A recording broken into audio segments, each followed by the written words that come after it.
ॐ श्रुति स्मृति पुराणानाम् आलयं करुणालयं नमामि भगवत्पादं शङ्करं लोकशङ्करं शङ्करं शङ्कराचार्यं केशवं बादरायणं सूत्रभाष्यकृतौ वन्दे भगवन्तौ पुनः पुनः ईश्वरो गुरुरात्मेति मूर्तिभेदविभागिने व्योमवद्व्याप्तदेहाय दक्षिणामूर्तये नमः. சொல்லிடுங்க. சகனாபவது சகனௌ புனக்து சகவீர்யம் கரவாவகை தேஜஸ்வினாவதீதமஸ்து மா வித்விஷாவகை. ஓம் சாந்தி சாந்தி சாந்தி. சொல்லுமா. ஓம் ஆப்யாயந்து மமாங்கானி வாக்ப்ராண. ஓம் ஆப்யாயந்து மமாங்கானி வாக்ப்ராணசக்ஷுः ஸ்தோத்ரம் அதோபலம் இந்திரியாணி ச சர்வாணி சர்வம் பிரம்ம உபனிஷதம் மா அஹம் பிரம்ம நிராகுர்யம் மாமா பாமன் நிராகரோட்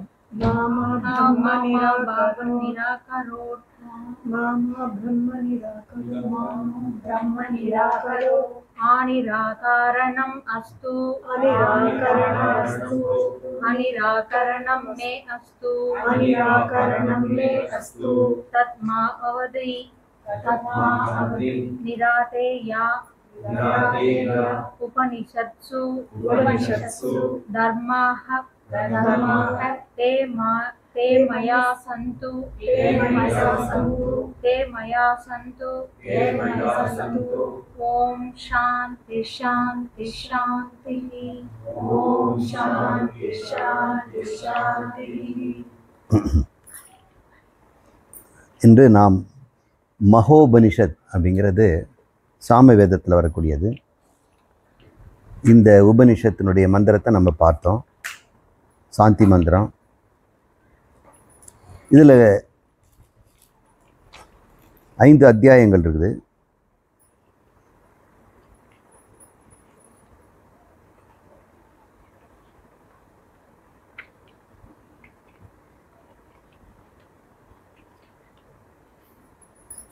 ஆறு அத்தியாயங்கள் இருக்கின்றன. சிறு சிறிய அத்தியாயங்கள் தான். சாந்தோக்கியம் மாதிரி பெருசு, இது பிரகதாரண்யம் மாதிரி எல்லாம் இல்லை.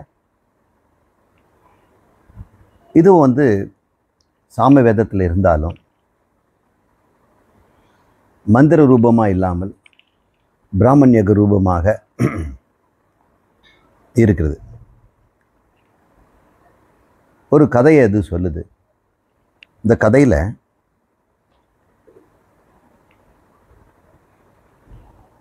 சுகபிரம்ம ரிஷி அவங்க அப்பாவை கேட்குறாரு, இந்த சம்சாரமும் ஆடம்பரமும் எப்படி உண்டாகுது அப்படின்னு. ஏன்னா அவர் பிறந்ததுலேருந்தே அவர் ஞானியாகவே இருக்கிறார். அவங்க அப்பாவும் ஞானியாகவே துறவியாக தான் இருக்கிறாரு.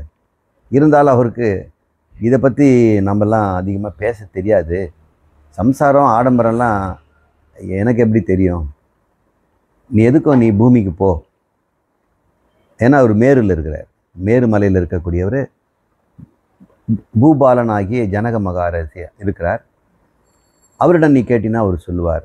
அப்படிங்கும்போது ஜனகர் இந்த சம்சார ஆடம்பரம் என்பது எப்படி, அது எப்படி நீங்கும் என்பதை விளக்கிறது தான் இந்த உபனிஷத்தினுடைய மைய கருத்து.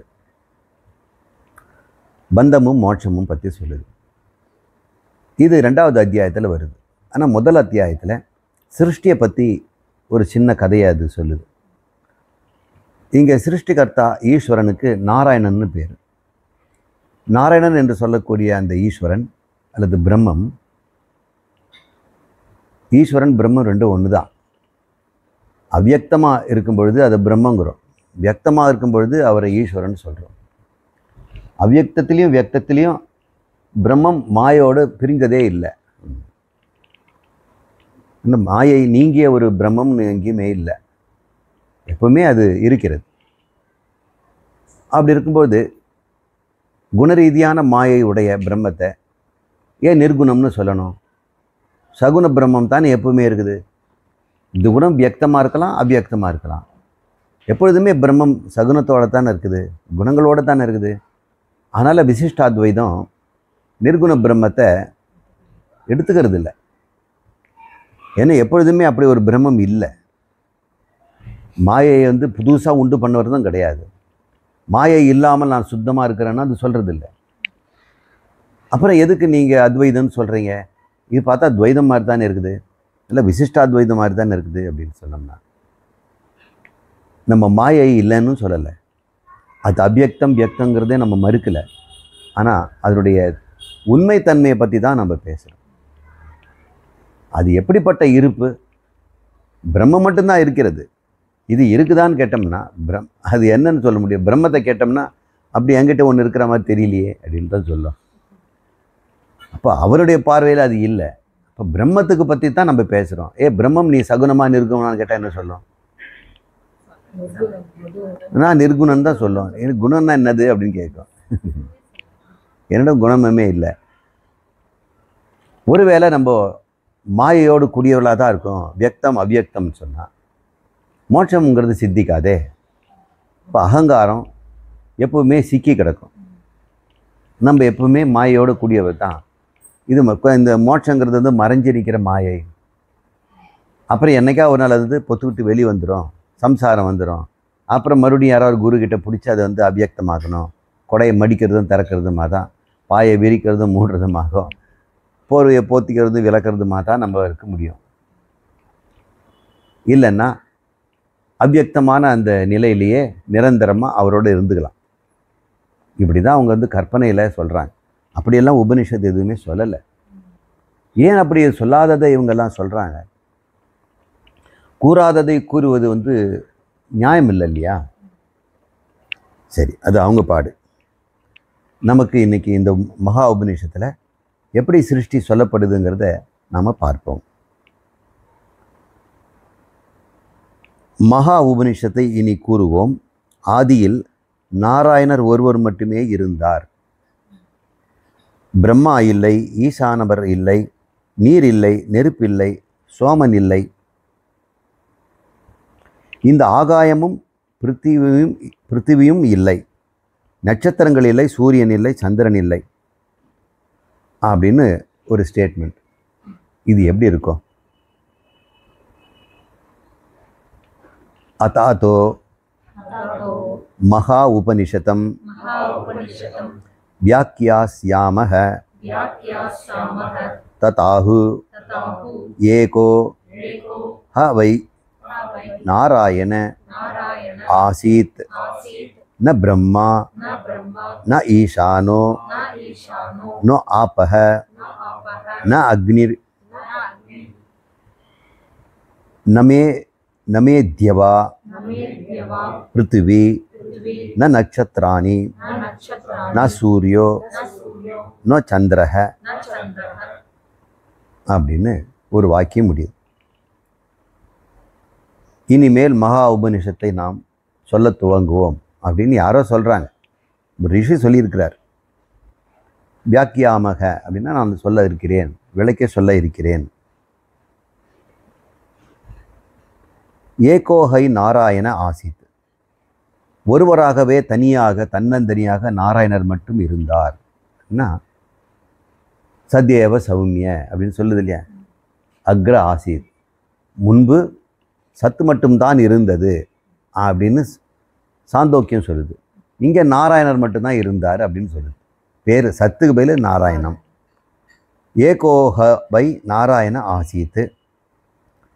அப்புறம் யாரெல்லாம் இருக்குல்ல இல்லைன்னா, ந பிரம்மா ந ஈசான ந ஆபக ந அக்னி அப்படின்னு ஒரு லிஸ்ட் போடுது. இதில் ஒரு ஆர்டர் ஒன்றும் நம்ம பார்க்க வேண்டாம்.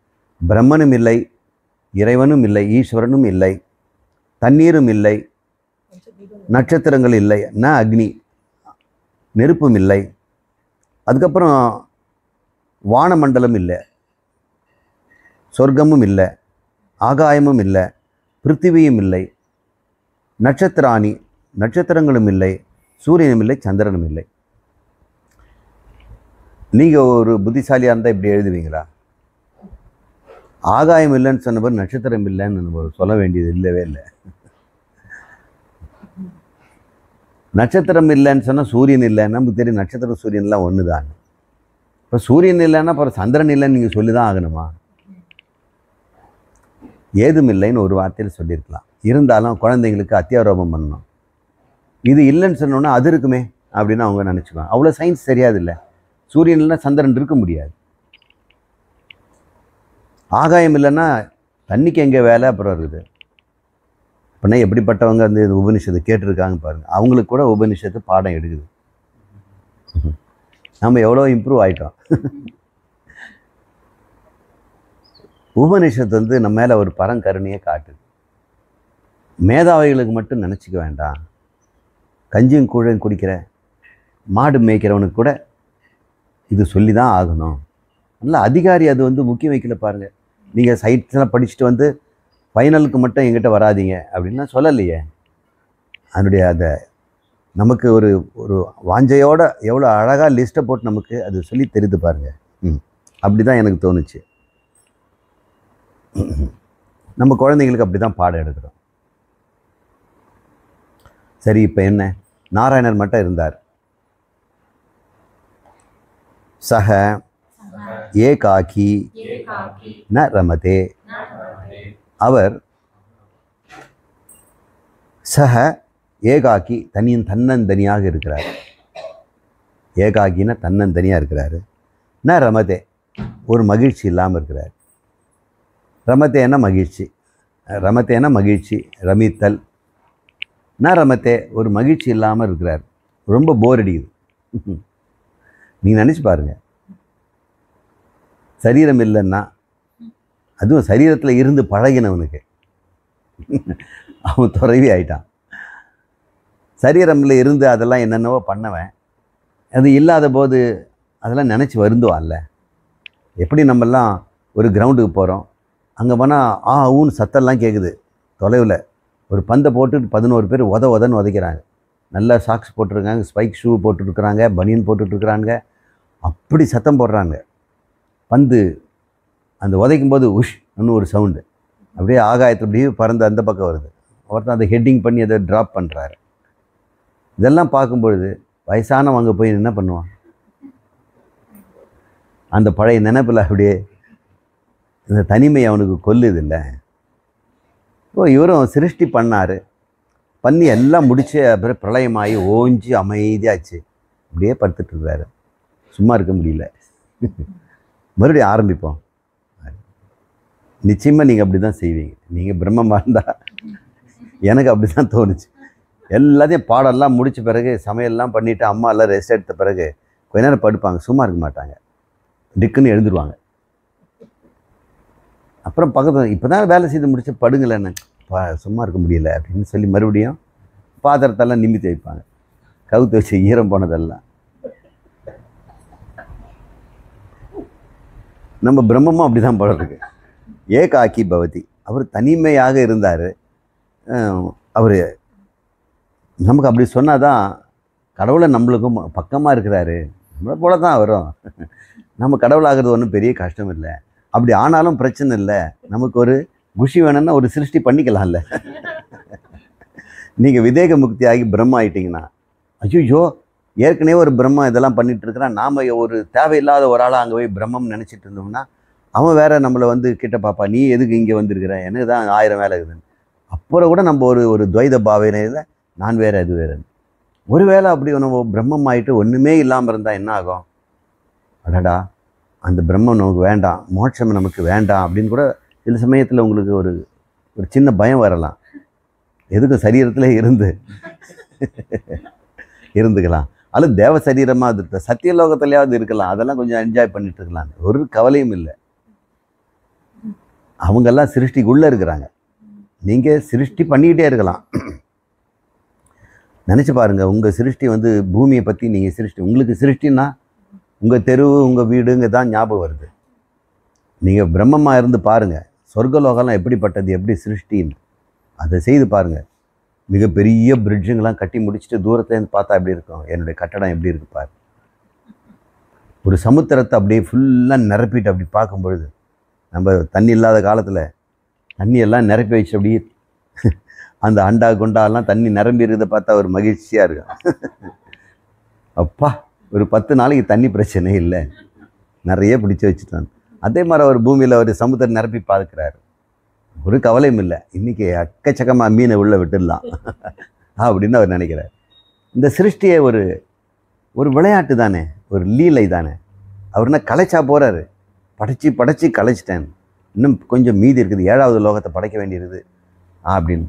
இல்லைன்னா இந்த பூவ சுக பூ முடிச்சுட்டேன், இன்னும் புக பண்ணணும், அது முடித்தோம்னா அது முடிச்சதுன்னா அப்புறம் என்ன ஏதாவது ஓட்ட உடைச்சல் வந்து நிற்பான், அப்புறம் இங்கே லீக் ஆகுது அங்கே லீக் ஆகுதுன்னு சொல்லுவான், அப்புறம் மறுபடியும் அட்டன் பண்ண வேண்டியிருக்கும் அப்படின்னு சிருஷ்டியை பற்றி அவர் சலிச்சுக்கிறாரா என்ன? அவர் ஆனந்தமாக அதை லீலையாக செய்கிறாரு. அதனால் அவர் சொல்கிறாரு, சக ஏகாக்கி ந ரமத்தே, ரொம்ப நேரம் தான் பிரளயம் கொடுத்துட்டோம், கொஞ்சம் எழுப்பி விளையாடுவோம் அப்படின்னு. ஏன்னா புது சிருஷ்டினா தான் உங்களுக்கு எப்படி போர் அடிச்சதுலாம் கேட்க முடியும். அவர் போர் அடிது காரணமே ஏற்கனவே அவர் சிருஷ்டியில் இருந்தவர் தான், தன் சரீரத்தில் சிருஷ்டியில் அவர் இருந்து பார்த்துட்ருக்கிறார்.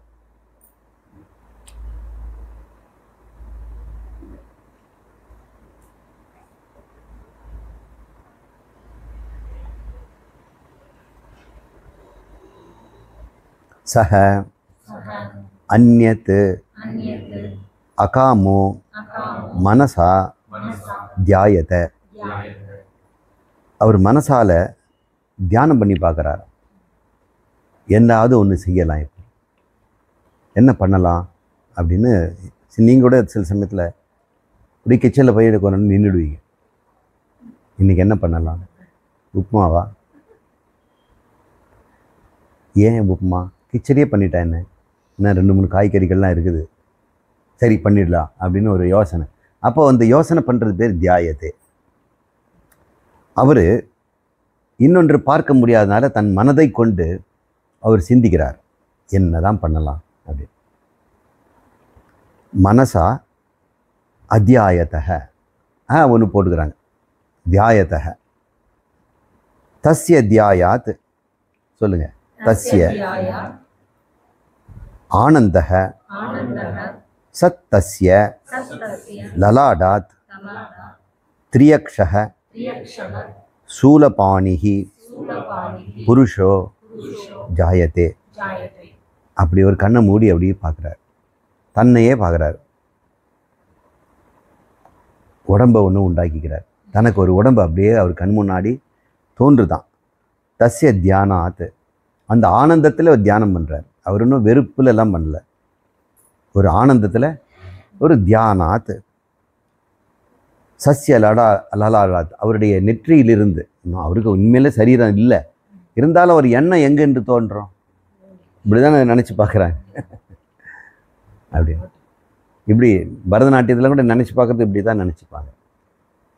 தலை சுற்றுச்சுன்னு அப்படி இப்படி ஆட்டி காட்டுவாங்க, இங்கே மேலே காட்டுவாங்க, இங்கே லலாடத்தை காட்டுவாங்க. லலாடம்னு நெற்றியிலிருந்து, அதாவது அவருடைய சிந்தனை சக்தி இருக்கிற இடத்த நமக்கு புரிகிற மாதிரி சொல்கிறேன். அவருடைய லலாடஸ்தானாத், லலாடம்னா நெற்றி, அங்கே தன்னை அவரே கற்பனை பண்ணுகிறார். எப்படி? திரியக்ஷக, முக்கண்ணராக, சூலாபாணியாக, ஒரு புருஷோ ஜாயத்தே, அவர் புருஷனாக அவர் மாறிட்டார். அவர் கற்பனையில் தான் இப்போ சிருஷ்டியை முதல்ல அவரை பண்ணிக்கிறார், ரெடி பண்ணிக்கிறார். எப்படி பண்ணுறாரு? ஞானேந்திர கர்மேந்திரியத்தை சொல்கிறார். திரியக்ஷகன்னா ஞானேந்திரியங்கள், அதில் எல்லாம் அடங்கிடும். 3 கண்ணு வந்தார்னா நாக்கெல்லாம் சேர்த்துக்கல. அப்புறம் திரிசூலம், அது வந்து அவருடைய கர்மேந்திரியங்கள், அது 3 கரங்களாக வச்சுங்க. ஏன்னா கண்ணால் பார்க்கலாம், சூலத்தில் என்ன பண்ணலாம், ஏதோ குத்தி நோண்டலாம் இல்லையா? அப்போன்னா அது வந்து கர்மத்தை குறியுது. பார்ப்பவராகவும் செய்பவராகவும் அவர் ஆகிவிட்டார், போக்தாவாகலை, பார்ப்பவராகவும் செய்பவராகவும், ஒரு ஞாதாவாகவும் கர்த்தாவாகவும் இருக்கிறார். இனிமேல் தான் போக்தாவாக ஆகணும். இந்த ஞாதா கர்த்தாங்கிறது தான் திரியக்ஷக திரிசூலக அப்படின்னு அவர் சொல்கிறார். சூலம்னா கை வேணும் இல்லை. அப்படிப்பட்ட புருஷனாக அவர் வெளிப்பட்டார்.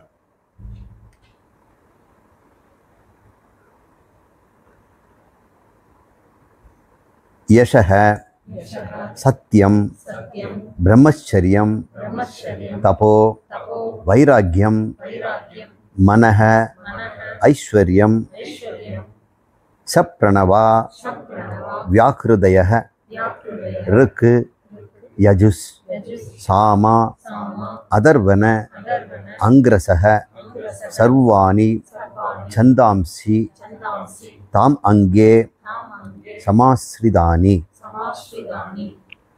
இப்போ அவர் சகலத்தையும் இப்போ உண்டாக்க ஆரம்பிச்சிட்டார். அவர் எப்படிப்பட்டவராக இருக்கிறார்? அந்த சூலாபாணி, அதாவது கர்மேந்திரி ஞானந்துரையக்கூடியவர். இப்போ சத்தியம் பிரம்மச்சரியம். சத்தியங்கிறது இந்த சத்து விசாரத்தில் மெட்டாஃபிசிக்ஸில் இருக்கக்கூடிய சத்து இல்லை. இது சத்தியம்னா நெறி பிழவாதது, தர்மம் அப்படின்னு வச்சுக்கோங்க. ஒரு நியதியாக மாறுறார். அதை நியதிக்கு சத்தியம்னு பேர். அதை ரித்தம்னு சொல்லுவாங்க. நியதி மாறாமல் தான் அது ரித்தம்னு சொல்கிறோம். நம்ம கூட மியூசிக்கில் ரித்தம் அப்படின்னு சொல்கிறோம். எதை நியதி ரித்தம்னு சொல்லுவான்? நியதி மாறாமல் இருந்தால் தான் ரித்தம்னு சொல்லுவோம். அது கண்ணா பின்னா 4 ஆளுக்கு இவன் ஒரு ட்ரம் அடிக்கிறான், ஒரு பியூகல் வாசிக்கிறான், இவன் ஒரு தாளம் இஷ்டத்துக்கு போட்டுட்ருக்கிறான் அப்படின்னா அது ரித்தம் இல்லைல்ல, முறைகேடான இருக்குது, அபஸ்வரம்ங்கிறோம். இப்போ அவர் ஸ்வரமாக இருக்கிறாரு, சத்தியமாக இருக்கிறார், ரித்தமாக இருக்கிறார், ஒரு முறையை உண்டாக்குறார், ஒரு கிரியேட்டிவிட்டிக்கு வேண்டியது. பிரம்மச்சரியம் புலநடக்கம் அவர்கிட்ட இருக்குது. இப்போ பிரம்மச்சரியங்கிறது புலநடக்கம். அவருக்கு எதுவும் இன்னும் சிருஷ்டி ஆகலை, ஆனால் பிரம்மச்சாரியாக இருக்கிறார். பார்க்கவும் கேட்கவும் செய்வதற்கும் எதுவும் இல்லை. மேலும் மேலும் சிந்திக்கின்றவராக இருக்கிறார். தபக வைராக்கியம். இன்னும் அவருக்கு இதை அடையணும்னு ஒன்றும் இல்லை. அவர் மனநிலை இப்போ நமக்கு இப்போ பிக்சரைஸ் பண்ணி காட்டுறாங்க. இது யார் அப்படின்னு கேட்டால், ஒரு ஜீவன் முக்தன் இப்படி தானே இருக்கிறாரு. ஒரு சரீரத்தோடு இருக்கிற ஜீவன் முக்தன் எப்படி இருக்கிறான்? அப்படி இருக்கிறார் அவர். இனிமேல் அவர் சிருஷ்டி பண்ணால் கூட அவர் கர்த்தாவும் இல்லை, போக்தாவும் இல்லை, ஒரு ஜீவன் முக்த நிலையில் அவர் இருக்கிறார். யார்? அந்த சூலாபாணி. இப்போ சூலாபாணியாக இருக்கவர் யார்? நாராயணர். சங்கு சரத்தர் விட்டு சூலாபாணி ஆயிட்டார். பிரம்மச்சரியமும் சத்தியமும் தபசும் வைராக்கியமும் மன ஐஸ்வர்யம், மனக்கட்டுப்பு. ஐஸ்வர்யங்கிறது ஈஸ்வரத்தன்மை, விட்டு பிடிக்காமல், தன்னை விட்டு நழுவாமல் எல்லாவற்றையும் கட்டுக்கோப்பாக வைத்திருப்பது ஐஸ்வர்யம், ஈஸ்வரத்தன்மை. அப்புறம் சப்ரணவா வியாக்கிருதய. ஓம் சப்ரணவன ஓங்காரம், வியாக்கிருதயன பூஹு புவஹு ஸ்வஹ என்று சொல்லக்கூடிய வியாக்கிருதிகள். இதெல்லாம் நினச்சி பார்க்குறார். ஏன்னா இதெல்லாம் ஒரு சிருஷ்டி பண்ணணும். அப்புறம் யஜுஸும் ருக்கும் சாமமும் அதர்வ அங்கிரசம் சேர்த்து தான் சொல்லுவாங்க. அதர்வ வேதத்தை 2 ரிஷிகள் சேர்ந்து சொன்னதுனால அதர்வ அங்கிரச. இது எத்தனையும் சர்வாணி சந்தாம்சி. மற்ற எல்லா நமக்கு தெரிஞ்சது 4. சர்வாணி சந்தாம்சி. இன்னும் நமக்கு தேவையற்றதெல்லாம் அவர் வச்சிருக்கிறார். மந்திரங்களெல்லாம் நமக்கு தெரிஞ்ச மந்திரங்கள் கொஞ்சம் வச்சுட்டு நம்ம உலகத்தில் மனிதன் கர்மத்தை அனுபவிக்கிறதுக்கு சில மந்திரங்களை பயன்படுத்துகிறோம். அவர் சிருஷ்டிக்கு பயன்படுத்துகிற மந்திரம்லாம் நமக்கு தெரியாது. அந்த மந்திரங்களெல்லாம், நினைவுகளெல்லாம் சந்தாம்சி, சர்வாணி சந்தாம்சி. அவற்றை தன்னுடைய அங்கமாக கொண்டு அவர் இருங்கிறார். இப்போ சிருஷ்டியை நீங்கள் கற்பனை பண்ணி பார்க்கணும்.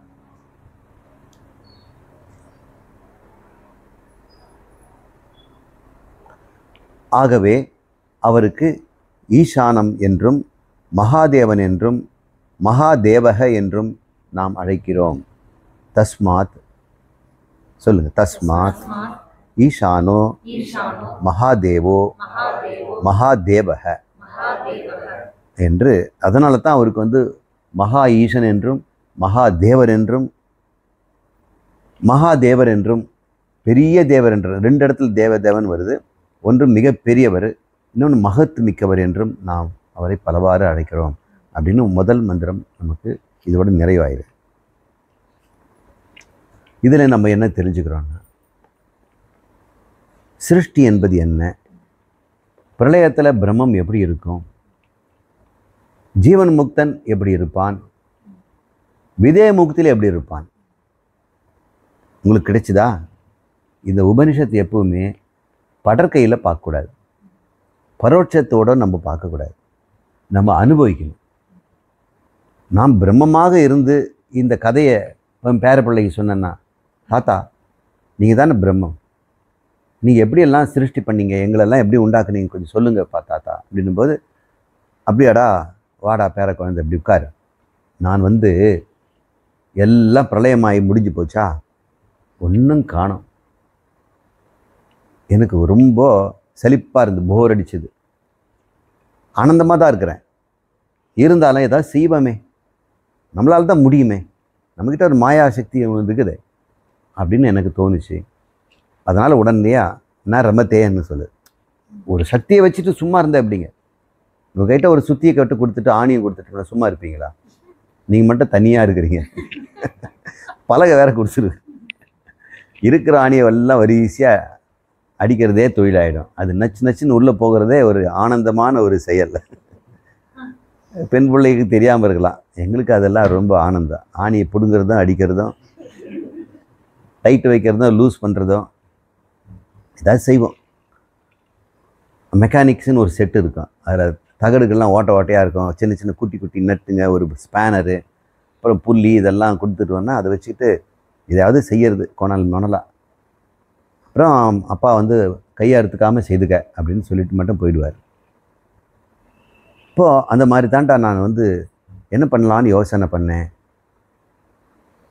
அப்புறம் அவர் கதையை சொல்கிறார், எனக்கு 3 கண் வந்தது, கையில் ஒரு சூலம் பிடிச்சிக்கிட்டேன், அப்புறம் நான் வந்து எதையும் சிருஷ்டி பண்ணுறதுக்கு வேண்டிய முதல் கட்ட பொருளெல்லாம் சேகரிக்க ஆரம்பித்தேன், அந்த கட்டுமானத்துக்கு வேண்டியதெல்லாம் இந்த வேதங்களெல்லாம் திரட்டினேன், மற்ற எல்லா தேவையான பொருளெல்லாம் அசம்பிள் பண்ணிக்கிட்டேன், தபஸும் உண்டாக்கிக்கிட்டேன், மனதை உண்டாக்கிக்கிட்டேன் அப்படின்னு சொல்லி ஒரு கதையை சொல்லி பேரங்கள்ட்ட, ஓ அப்படியா அப்படின்னு அவன் கேட்குறான். நீயும் அப்படி தான்டா, நீயும் அந்த மாதிரி என்ன மாதிரி ஆயிட்டீன்னா இப்படி செய்வேன். அப்போ நீங்கள் செத்துடுவீங்களா? நான் தான்டா நீ கொஞ்ச நேரம் விளையாடி முடித்த பிறகு தாத்தாவாயிடு அப்படின்னு தான் நம்ம தாத்தாவாயிட்டு பேரனாக பிறக்கிறோம், தாத்தாவாயிட்டு பேரனாக பிறக்கிறோம். இந்த பிரகிருதி சொல்கிற மாதிரி நம்ம சரீரத்தை மாற்றிக்கிட்டே இருக்கோம். தாத்தா சரீரம் செத்துடுச்சு, பேரனாக பிறக்கிறார். எங்கள் தாத்தா இப்படி பண்ணாருன்னு நம்மளும் சொல்கிறான், அவன் நீ தாண்டா பண்ணேன்னு நம்ம தான் சொல்லும், நீ பண்ணதான் இதெல்லாம் அப்படி. இப்போ நினச்சி பாருங்கள். ஸோ லெட்ஸ் என்ஜாய் இந்த சிருஷ்டி. இப்போ சிருஷ்டியை பற்றி நம்ம எவ்வளோ பேசுகிறோம், எவ்வளோ நம்ம பேச கேட்டிருக்கிறோம், நாம் கூட நிறைய பேர் பேசியிருக்கிறோம். ஒரு நாளும் இந்த சிருஷ்டி எனது நம்ம எண்ணி பார்த்தா என்ன குறைஞ்சி போச்சு? அதுக்காக இந்த உபநிஷத்து சிருஷ்டியை நம்ம கையில் ஒப்படைச்சு என்ஜாய் பண்ண சொல்லு.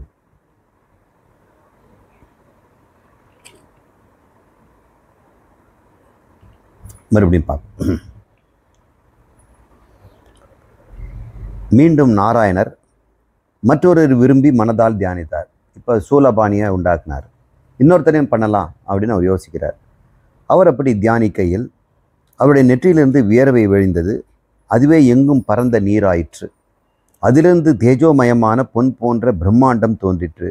அதில் 4முக பிரம்மா தோன்றினார் அப்படின்னு அவர் சொல்கிறார். பேர குழந்தைக்கு தானே கதையாக இருக்குது. அப்படி பண்ணிட்டேன்னா அப்புறம் என்னாச்சு தாத்தா சொல்லுங்கள். அது அப்படியே யோசனை பார்த்தா, இன்னொருத்தனை படைச்சா என்ன அப்படின்னு நான் வந்து விராட்டை படிக்க போகிறேன். இப்போ நான் வந்து ஹிரண்ய கர்ப்பராக இருக்கிறேன்.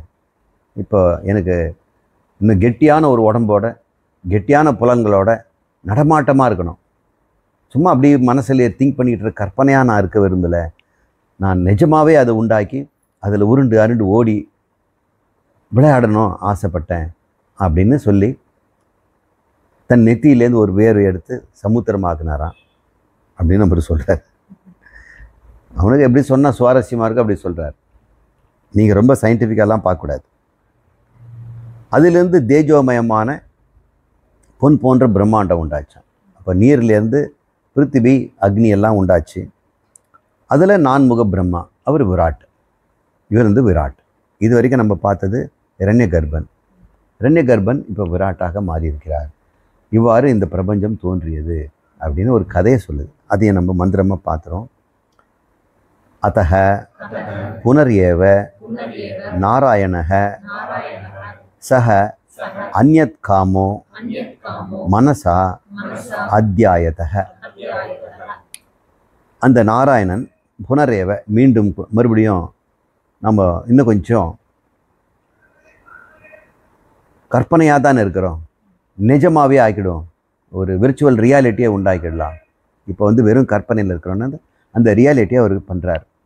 இன்னொருத்தனை நம்ம படைக்கலாமே, நம்ம கிரண்ய கர்ப்பனாக தானே இருக்கிறோம், இன்னும் கொஞ்சம் வேறு மாதிரி ஆகும் அப்படின்ற ஆசையோட தியானம் பண்ணுறாராம்.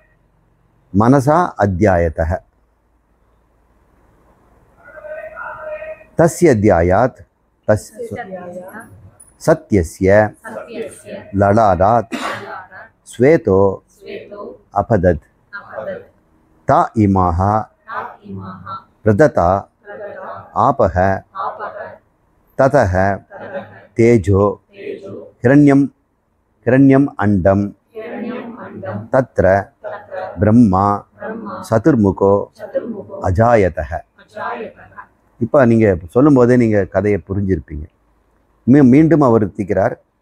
தஸ்ய தியானாத், அந்த தியானத்தின் முடிவிலே, தியானாத் அந்தக, அந்த தியானத்தின் முடிவிலே, தஸ்ய லலாடாத், அவருடைய நெற்றியிலிருந்து, மறுபடியும் நெற்றின்னு தான் சொல்கிறாங்க. ஸ்வேதோ அபதத், வியர்வைகளெல்லாம் ஈரம் கசிந்தது அப்படின்னு அவர் சொல்கிறான். ஸ்வேதோனா வியர்வைன்னு எடுத்துக்க வேண்டாம். இப்போது அந்த நெற்றியிலேருந்து ஒரு பொருள் தோன்றுது, ஒரு மெட்டீரியலைசேஷன். முதல் ஒரு imagination, now it is a materialisation. அப்போ மெட்டீரியலாக வெளியே தோன்றாது, அந்த தான் வந்து ஸ்வேதோ அப்படின்னு அவர் சொல்கிறார். நீங்கள் அது மெட்டீரியலைஸ் பண்ணுறாரு. அதுலேருந்து தாண்டா ததக இமா பிரதாத ஆபா, இந்த பிரதமமாக இருக்கக்கூடிய எங்கும் பரந்த நில உலகத்துக்கு நீரால் சூழப்பட்ட உலகம் தான் நம்ம சொல்கிறோம். இந்த பூமியை இந்த நீரால் சூழப்பட்ட உலகம்னு தான் தமிழர்கள்லாம் புலவர்கள்லாம் பாடுவாங்க. நிலம் வந்து ரொம்ப கம்மி, 3ல் ஒரு பகுதி தான், மீதி பகுதியெல்லாம் தண்ணீர் தான், கடல். அதனால் அது கடலை படைச்சி அதுலேருந்து நிலத்தை கீழேருந்து மேலே கொண்டு வருது. அப்போ தண்ணியெல்லாம் வழிஞ்சு நிலம் மேலே வருது. இல்லை நிலத்தை படைத்து தண்ணி போட்டணும், தண்ணி வந்து நிலத்தை மூடிடும். முதல்ல தண்ணியை நிரப்பிட்டு அப்புறம் உள்ளுக்குள்ளேருந்து பூமியிலேருந்து சில இடத்துல அப்படி பொத்துக்கிட்டு வெளியே வந்ததுன்னா லேண்ட் மாஸ் வெளியே வரும். அப்படி தான் லேண்ட் இருக்கும். அப்படி லேண்ட் மாஸ் வெளியே வந்தால் தான் கடல் கீழே இருக்கும், நம்ம மேலே இருக்கும். பையன் அந்த கேள்வி கேட்பான்னு சொல்லி இந்த தாத்தா பிரம்மம் இப்படி கதையை சொல்லுது. ஆப்பக அங்கிருந்து தச்சேஜோ ஹிரண்ய மண்டலம் இது மாதிரிலாம் உண்டுது. அவர் தான் சதுர்முக பிரம்மா. இவ்வாறாக நான் சதுர்முக பிரம்மமாக ஆகினேன்.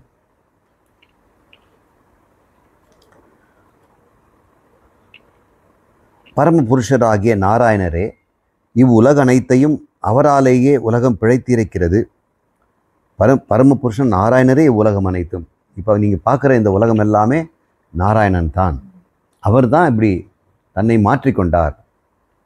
அவராலே உலகம் பிழைத்திருக்கிறது. அவர் மாற்றிக்கொண்டதுனால உலகம் அவர் தான். இப்போ உலகம் இருக்குதுன்னா நாராயணர் இருக்கிறார். நாராயணர் அப்படி விலகி போயிட்டார்னா உலகம் அங்கே இருக்காது. இப்போது அப்படி பார்த்தோம். மண் நகர்ந்து போயிடுச்சுன்னா பானையும் நகர்ந்து தான் போயாகணும். அந்த பானையை அப்படி விட்டுட்டு அப்படி போயிடல. நிறைய பேர் பெற்றுட்டு அப்படி போயிடுறாங்க. குழந்தைய பெற்றுட்டு பானையை செய்துட்டு அவர் வந்து ரெஸ்ட் எடுக்க அப்படி போயிடுறாரு போயவன். இப்படி அப்படிலாம் இல்லை. மண் எப்படி பானையை செய்துட்டு பானையோடு இருக்குதோ, இந்த நாராயணன் அந்த பிரபஞ்சத்தை செய்துவிட்டு பிரபஞ்சமாகவே இருக்கிறார். விட்டுட்டு ஏமாற்றிட்டு போகல, அப்புறம் வந்து பார்த்துக்கிறேன், நீங்கள்லாம் எப்படியோ பொழைச்சிட்டு போங்கன்னு சொல்லலை. மற்ற மதத்தில் அப்படி தான் சொல்கிறாங்க. அவர் சிருஷ்டி செய்து ரெஸ்ட் எடுத்தார் 6வது நாள். 7வது நாள் ரெஸ்ட் எடுத்துகிட்டு அப்புறம் என்ன பண்ணுறாருன்னா அவர் ஓய்வு. நம்மெல்லாம் கர்மங்கள்லாம் செய்து முடிச்சுட்டு பாவ புண்ணியங்கள்லாம் ஈட்டின பிறகு செத்து மடிஞ்ச பிறகு ஜட்ஜ்மெண்ட் டே அன்றைக்கி எல்லோரும் கூப்பிடுவார். இது மகா விளையாட்டாக இருக்குது. இது வினையாக இருக்குது இல்லை, நமதெல்லாம் விளையாட்டாக இருக்குது. ஏன்னா அவரே உள்ளே இருக்கிறாரு. மற்ற மதத்தெல்லாம் அவர் தனியாக நம்மளை விளையாட விட்டுட்டு விளையாட சொன்னான் அடி 8 அடுக்கு மாளிகையில் இந்த 8 அடுக்கு மாலையில் விளையாட சொன்னானடி, வேறுபட்டு நின்றானடி. அந்த பாட்டில் 8 அடுக்கு மாலைகள் விளையாட சொன்னானடி, அவன் வேறுபட்டு நின்றானடி. இப்படி தானே மற்ற மதம் சொல்கிறாங்க. இந்த உடம்பையும் கொடுத்துட்டு உலகத்தையும் கொடுத்துட்டு விளையாட சொல்லிட்டு அவர் எங்கே போயிட்டாருன்னா வேறுபட்டு அங்கே போயிட்டார். எப்போ உள்ள தீபத்தை ஏற்றி வைப்பார்?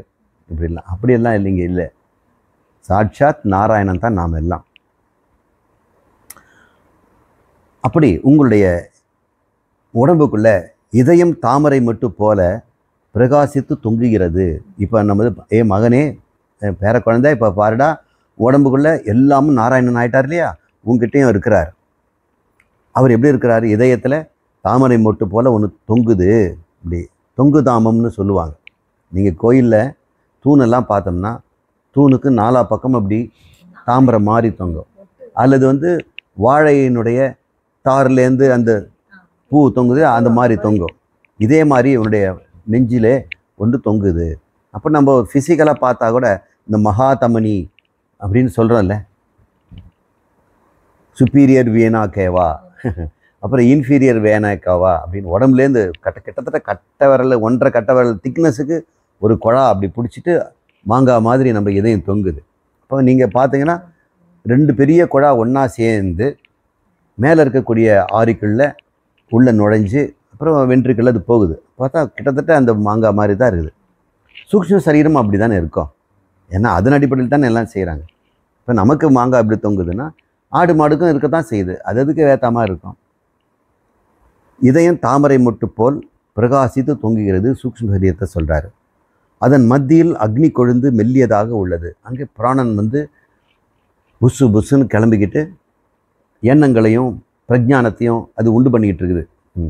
அந்த பிரஜானத சென்ஸு ஜீவனுக்குள்ளே இருக்கக்கூடிய அகங்காரம், நான் இருக்கிறேன் என்ற உணர்வை அந்த பிரம்மம் அங்கே இதயத்துக்குள்ளே பிரகாசித்து கொண்டிருக்கிறது. அக்கொழுந்தின் மத்தியில் பரமாத்மாவாகிய நாராயணர் உரைகிறார். அவர் செய்துட்டு எல்லாருடைய உடம்புக்குள்ளேயும் இதயத்தில் அங்கே அவர் சுடர் விட்டு கொண்டிருக்கிறார். அது அறிவு சொரூபமாக, அறிபவராக, உணர்பவராக, செய்பவராக அங்கே இருக்கிறார் அப்படின்னு நம்முடைய ஆத்மாவை இங்கே சொல்கிறார். இப்போ ஆத்மா நம்ம சொல்கிறது எல்லாமே நாராயணன் தான். ஏன்னா அவர் உபாதான காரணமாக அவர் கூடவே இருக்கிறார். காரியத்தில் காரணம் எப்பொழுதுமே பிரிவென்று இருக்கிறது. இந்த காரியமாகிய இந்த சரீரத்திலும் ஜகத்திலும் இந்த நாராயணன் பிரிவற்று இருக்கிறார் அப்படிங்கிறது இப்போ சொல்லுது. அது என்னன்னு பார்ப்போம். விஸ்வம் ஏவ இதம் புருஷः தத் விஸ்வம் உபஜீவதி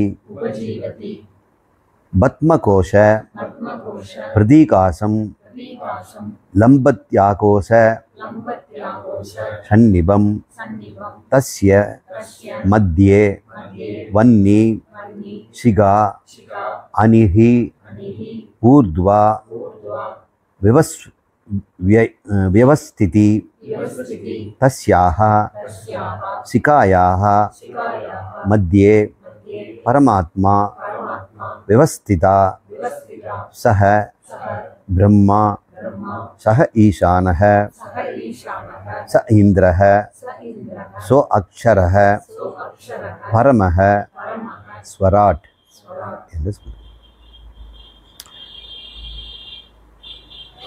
விஸ்வம் ஏவம் இதம் புருஷஸ்தத் விஸ்வம் உபஜீவதி. விஸ்வம் இதம் ஏவம் புருஷ.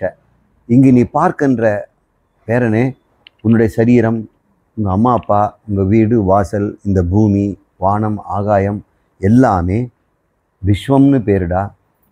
அவர் விராட்னு சொன்னோம் இல்லையா, அகண்டமாக வந்தாரே இல்லை, அவர் தான் அந்த நாராயணன் விட்டு பிரியாமல் இருக்கிறார். அவர் தான் இங்கே நீங்கள் பார்க்குறதெல்லாம். அப்படி தாத்தா நீங்கள் தாத்தா அப்படி, நானும் நாராயணன் தான், நீயும் நாராயணன் தான். புருஷ தத் விஸ்வம் உபஜீவதி. அவரால் தான்டா உனக்கு உடம்பு இருக்குது, எனக்கு உடம்பு இருக்குது. இங்கே இருக்கிற பொருள் இருக்குதுங்கிறது அவரால் தான். அவர் இருக்கிறார், எனவே இருக்கிறது. இப்போ மண் இருக்குது, அதனால தானே பானை இருக்குது.